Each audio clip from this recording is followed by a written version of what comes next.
1976 সাল থেকে আমেরিকার F-15 ঈগল যুদ্ধবিমান আমেরিকার এয়ার সুপিরিয়রিটি ব্যাকবোন। এর কমব্যাট রেকর্ড 104টা নিশ্চিত কিল, ইয়ার টু ইয়ার কমব্যাটে 0 লস। 50 বছরের সার্ভিসে কোনো F-15 কখনো শত্রু ফাইটারের হাতে গুলি খেয়ে ভূপাতিত হয়নি। এটা ম্যাক 2.5 এর বেশি গতিতে উঠতে পারে। বিভিন্ন ধরনের ইয়ার টু ইয়ার মিসাইল বহন করে, যার রেঞ্জ 100 কিলোমিটারের বেশি। এর রাডার 150 কিলোমিটারের বেশি দূরত্ব থেকে একসাথে একাধিক টার্গেট ট্র্যাক করতে পারে। গত 23 মার্চ ভোরে এমনই এক আমেরিকান F-15 ঈগল হরমুজ প্রণালীর উপর রুটিন পেট্রোলে উঠছিল। তখনই ঘটল সেই ঐতিহাসিক ঘটনা। ইরানি রাডার সেই দুর্ধর্ষ F-15 বিমানকে লক করলো। কোনো সতর্কীকরণ লক নয়, ট্র্যাকিং লক নয়, একেবারে পূর্ণ এঙ্গেজমেন্ট লক। পাইলটের কাছে মাত্র কয়েক সেকেন্ড সময় ছিল পালাবার।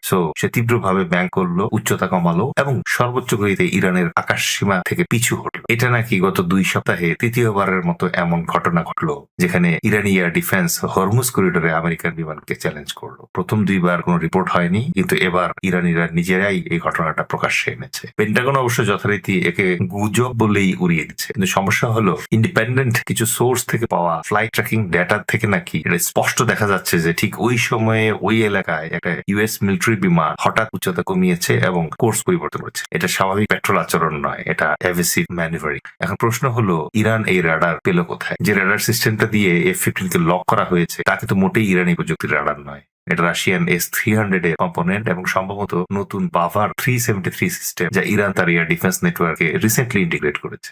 বাস্তবতা হলো, এই রাডার যদি F-15 এর উপর এঙ্গেজমেন্ট লক করতে পারে, তাহলে এটা F-35 আর B-2 সহ যে কোনো আমেরিকান বিমানের উপর এঙ্গেজমেন্ট লক করতে পারে। দশকের পর দশক আমেরিকান এয়ার সুপিরিয়রিটি এই হরমুজ করিডোরে নিরাপদে বিচরণ করছে। ইউএস এয়ার ফোর্স ফাইটার উপরে পেট্রোল করতো আর নিচে ইউএস নেভি ডেস্ট্রয়ার। কোনো আঞ্চলিক শক্তি এই উপস্থিতিকে কখনো চ্যালেঞ্জ করতে পারেনি। সেই ধারণাটা এবার সিরিয়াসলি আর সিভিয়ারলি চ্যালেঞ্জ হলো। কারণ যদি ইরানি এয়ার ডিফেন্স F-15 কে পিছু হটাতে বাধ্য করতে পারে, তাহলে তারা যে কোনো বিমানকে পিছু হটাতে বাধ্য করতে পারে। আর যদি তারা আমেরিকান বিমানকে ওই আকাশ সীমায় প্রবেশ করতে না দেয়, তাহলে তারা হরমুজ প্রণালীতে যে কারো অ্যাক্সেস ডিনাই করতে পারে। একটা S-300 ব্যাটারির এঙ্গেজমেন্ট রেঞ্জ প্রায় 200 কিলোমিটার। হরমুজ দ্বীপ নিকটতম শিপিং লেন থেকে 50 কিলোমিটার। ইরানের আমেরিকান বিমান গুলি করে ফেলার দরকার নেই, তাদের শুধু ওই আকাশ সীমায় অপারেশনকে খুব বিপজ্জনক করে তুললেই চলবে। আর 23 মার্চ যা ঘটেছে তার ভিত্তিতে তারা সফল হচ্ছে বলেই মনে হয়। এখন কেন ওয়াশিংটন এটাকে গুজব বলছে? কারণ স্বীকার করলে তাদেরকে এও স্বীকার করতে হবে যে পারস্য উপসাগরে আমেরিকান এয়ার সুপিরিয়রিটি আর অ্যাবসলিউট নয়। মধ্যপ্রাচ্যে ইউএস মিলিটারি স্ট্র্যাটেজির পুরোটা এই ধারণার উপর দাঁড়িয়ে আছে যে